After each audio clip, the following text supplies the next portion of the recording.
Salam dan bahagia Ibu dan Bapak Guru. Pada materi yang lalu kita telah mengetahui penyebab di balik perubahan kurikulum. Lantas, bagaimana kurikulum ini bisa terhubung dengan pembelajaran di kelas? Konteks satuan pendidikan yang beragam membuat banyak hal tidak mudah diimplementasikan di kelas. Itulah sebabnya kurikulum yang ditetapkan secara nasional perlu diadaptasi di tingkat satuan pendidikan.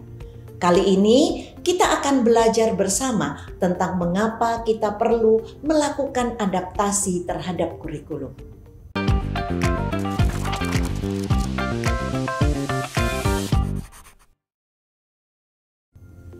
Ibu dan Bapak Guru, mari kita lihat lingkungan di sekitar sekolah.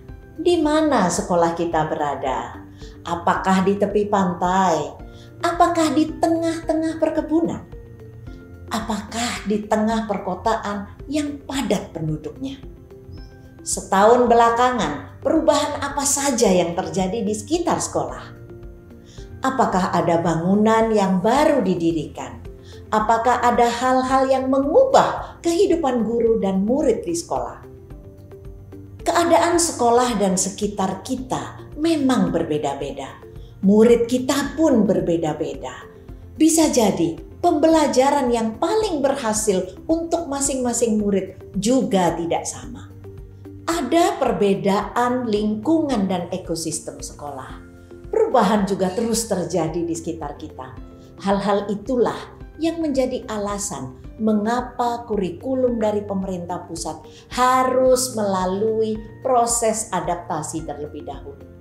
Bentuk adaptasi kurikulum harus sesuai dengan kebutuhan murid-murid di sekolah. Ini bisa diterjemahkan dalam kurikulum operasional satuan pendidikan.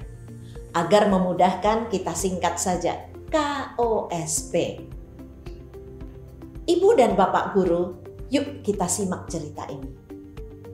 Pak Herianto adalah kepala sekolah SDN Gunung 01. Sekolahnya terletak di tengah perkebunan kopi di kaki gunung. Selama ini, beliau belum memahami pentingnya mengadaptasi kurikulum. Biasanya, beliau dan rekan-rekan guru hanya mengajar sesuai dengan apa yang ada di buku teks. Suatu ketika, Pak Herianto melihat rekan gurunya mengajar IPAS tentang ekosistem. Guru tersebut menggunakan contoh dalam buku teks untuk menjelaskan tentang ekosistem. Ia menggunakan hewan-hewan yang ada di laut melalui gambar-gambar dalam buku. Pak Herianto kemudian berpikir tentang letak sekolah di tengah perkebunan. Beliau mendengar suara jangkrik dan cuitan burung. Beliau juga ingat bahwa murid-muridnya sering melihat ular saat ikut orang tuanya di kebun. Beliau berpikir hewan-hewan tersebut bisa digunakan untuk menjelaskan tentang ekosistem dengan lebih baik. Mengapa? Karena hewan-hewan tersebut bisa ditemui oleh murid-muridnya. Lalu, beberapa hal lain terlintas dalam pikiran Pak Herianto. Bagaimana jika para guru mengajar IPAS dengan menggunakan contoh hewan yang ada di sekitar sekolah? Murid-murid pasti lebih tertarik. Karena mereka akan lebih mudah membayangkan apa yang sedang dipelajari. Tujuannya tentu saja untuk membantu murid mendapat pembelajaran yang lebih bermakna. Kemudian, Pak Herianto mencari materi yang pernah diberikan oleh salah seorang temannya. Materi tersebut membahas tentang bagaimana memanfaatkan lingkungan sekitar dalam proses pembelajaran. Beliau menyadari bahwa cara mengajar yang hanya bertumpu pada buku teks sangat tidak cukup. Bisa jadi, hal tersebut membuat siswa kurang dapat menghubungkan apa yang dipelajari dengan kehidupan mereka. Beliau ingat tentang KTSP yang mengharuskan satuan pendidik untuk membuat kurikulum. Beliau berpikir, wah, jangan-jangan sudah saatnya kita mengembangkan kurikulum yang berbasis sekolah. Pak Herianto kemudian mendiskusikan hal ini dengan teman-teman guru di sekolah.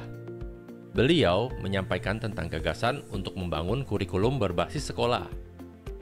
Salah satu gurunya kemudian nyeletuk, "Iya Pak, saya dengar-dengar sekarang sekolah itu harus membuat KOSP Pak."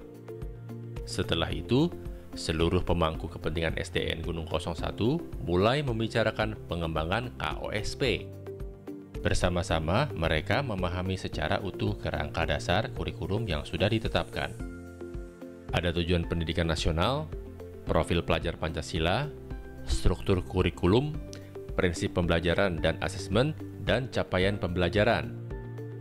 Mereka juga mulai menganalisa kebutuhan murid-murid dan kondisi sekolah.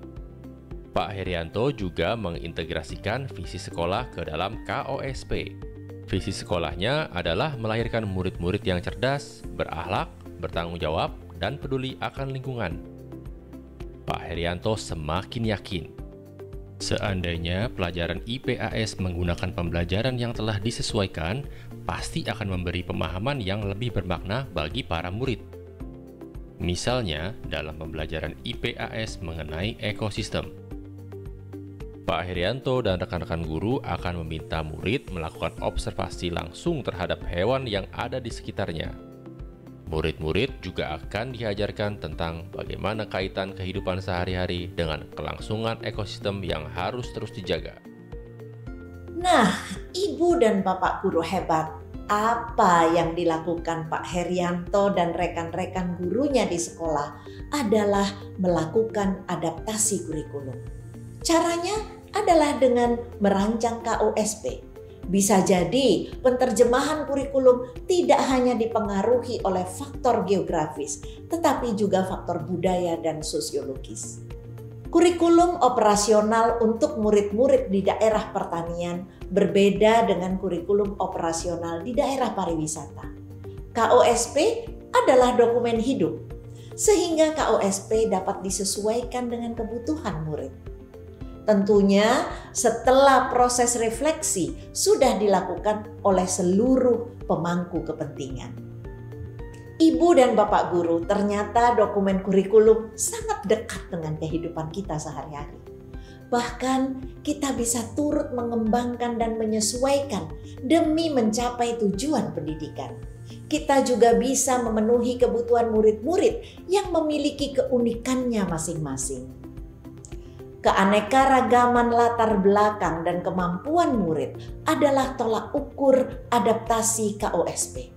Tujuannya adalah untuk memastikan bahwa setiap saat murid akan berkembang sesuai dengan zamannya. Mari kita mulai dengan bersemangat untuk terus belajar. Salam dan bahagia Ibu dan Bapak guru.